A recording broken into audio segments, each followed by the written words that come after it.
Hey everybody! A few weeks ago I made a top 10 of the most unknown RPGs for the PS2, and this time it's gotta be for the PS1. It's such a great console. I mean, it's one of the most famous consoles because of its RPG library. So, of course, there should have been a lot of JRPGs that nobody knows, right?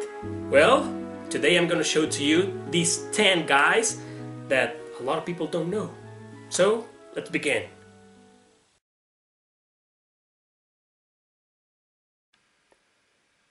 Number 10, Eternal Eyes. This game opens our top since it's not that unknown or hidden, but still, enough to say that it doesn't even have its own Wikipedia. In any case, this is a strategy RPG in which you control a dude with his monsters fighting alongside him. There are other characters which are interesting and likable, but they never join your party. It's not a difficult game at all, but not easy either. All the things that make Eternal Eyes special are astonishingly non-existent. Yeah, people often call this game the epitome of mediocrity, especially when it comes to strategy RPGs. But I'd say it's one of those games where the situation is classical. Either you like it or you don't. I personally found it very unappealing, boring, repetitive and dull. Therefore, I didn't like it. So I agree it's mediocre. Nothing objective, of course. This might be a great RPG for you. If you haven't played this game, give it a chance. Next is Toniko, and if you take a closer look at this cover, you will see the words Dragon Warrior atop the name of the game, and you will see them later on the intro.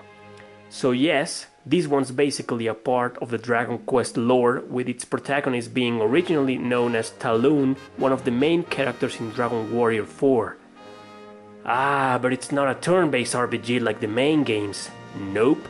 This highly mediocre and tedious spin-off is an action RPG with dungeon crawler and roguelike elements, but poorly executed.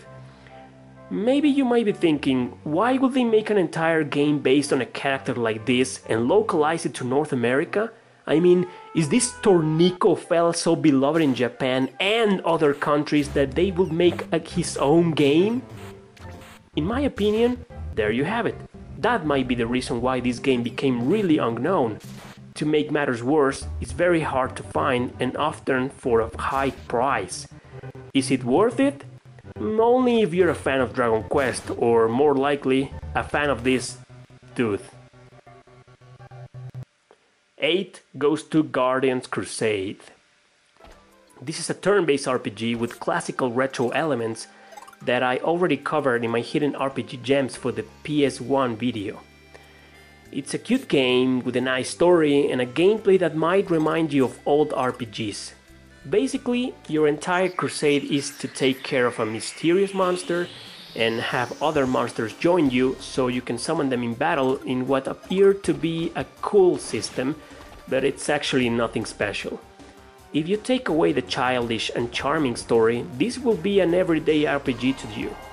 It's one of those games that get often overlooked and become unknown because there's just nothing original that stands out. But I'm sure if you give it a chance, you'll come to like it and treasure it as another enjoyable experience in your RPG gaming life.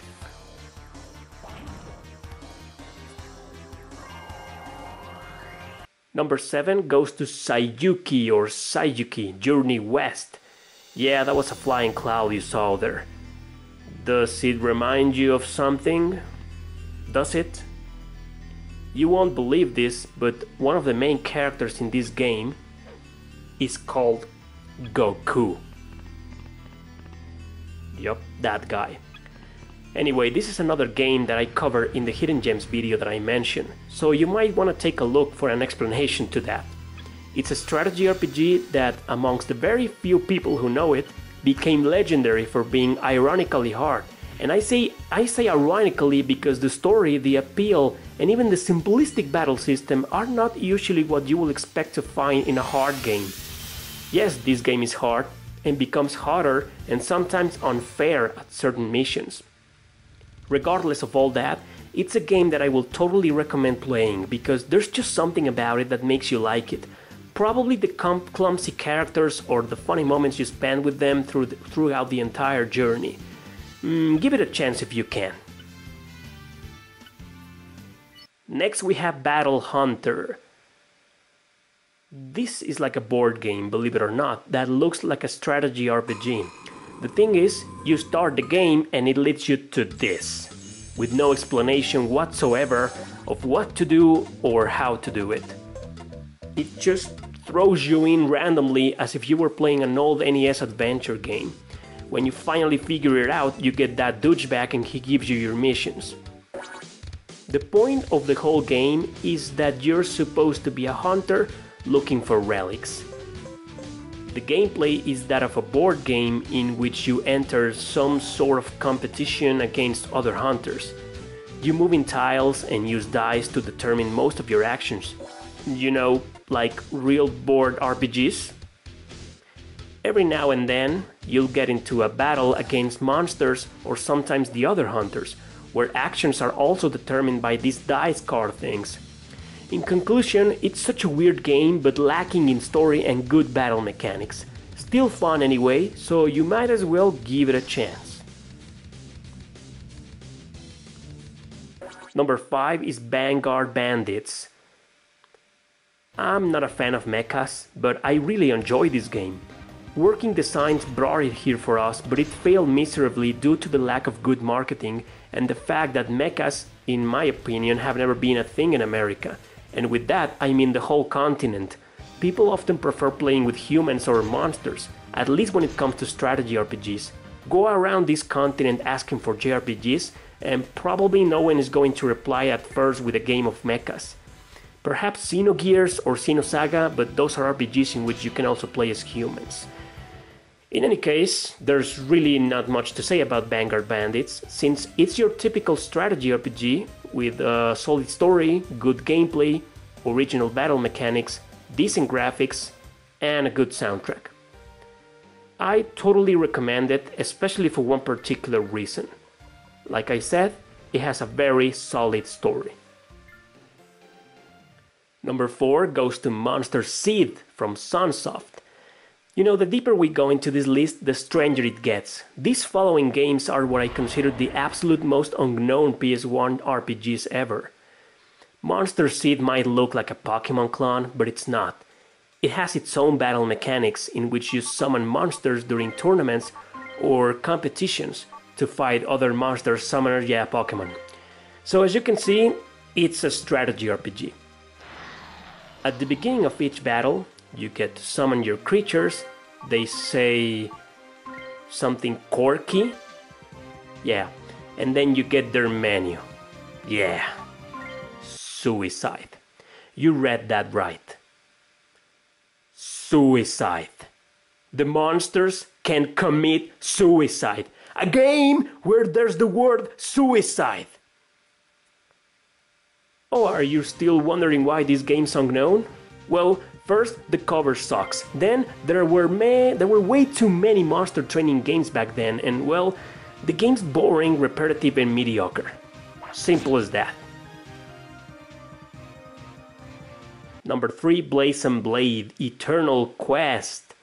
Thank God this horrible game only came out in Europe and Japan. It never made it to America because even though it looks great, even though the idea is awesome, and even though you can play it with your friends, it sucks. Playing this game by yourself will turn out to be either one of your most monotonous experiences ever or a speedrun test just to get it over with. Your party members either they always do whatever they want, which sometimes helps, or they just run and barely fight the enemies unless they're really close to them. I don't know what the hell's wrong with this game. It's just so annoying that I can't think of any other reason why it's very unknown. If you're gonna try and play it on an emulator, good luck to you, and I hope you have some fun. If you get your hands on a physical copy for the PS1, do yourself a favor and play it with a friend to at least suffer together its lame-ass gameplay. Good luck anyway. Number 2, Masters of Monsters, Disciples of Gaia. Does this actually look like an RPG to you? Are you understanding now why some games are terribly unknown? But I got a surprise for you. This game is actually good. It will remind you of Brigandine for notorious reasons, but it also plays like a board game. The problem is that most of the time there's a lot of characters on screen and tons of shit on the board that you get kind of lost. Why this game is unknown might be because of the horrible cover or the lame marketing, but I think it's because the complexity and the long while it takes you to truly understand its mechanics. If not for Brigandine, I wouldn't even know what to compare this game with. It's got a weird story, some pervy fan service, tactical prowess, lots of hours of fun. You know, it will take me an entire video to explain this game, so I'm just going to recommend you to play it, just to imagine what kind of reactions you'll get when you finally do it. Finally, on number 1, there's Shadow Tower. Yeah, another H-Tech shit. Why was H-Tech the king publisher of bad, mediocre, unknown games? I have no idea. Shadow Tower is a first-person dungeon crawler with many horror elements, making it look like a Western RPG instead of a JRPG. It was made by the same people who made the Kingsfield titles for the PS1. Hard to believe, right? There's not even music in this game! Listen!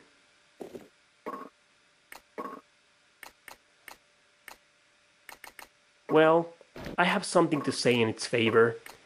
If you're into these kinds of games, it will actually be quite an enjoyable experience. Yep, because the game's got something of a mystery atmosphere that keeps you playing only to see what's going to happen next, what sort of creatures will appear, what sort of puzzles, weapons, etc.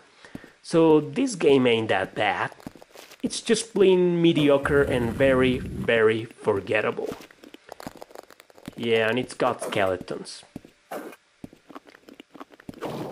Anyway guys, thank you for watching, I hope you enjoyed the video, don't forget to subscribe and share it with your friends. See you next time!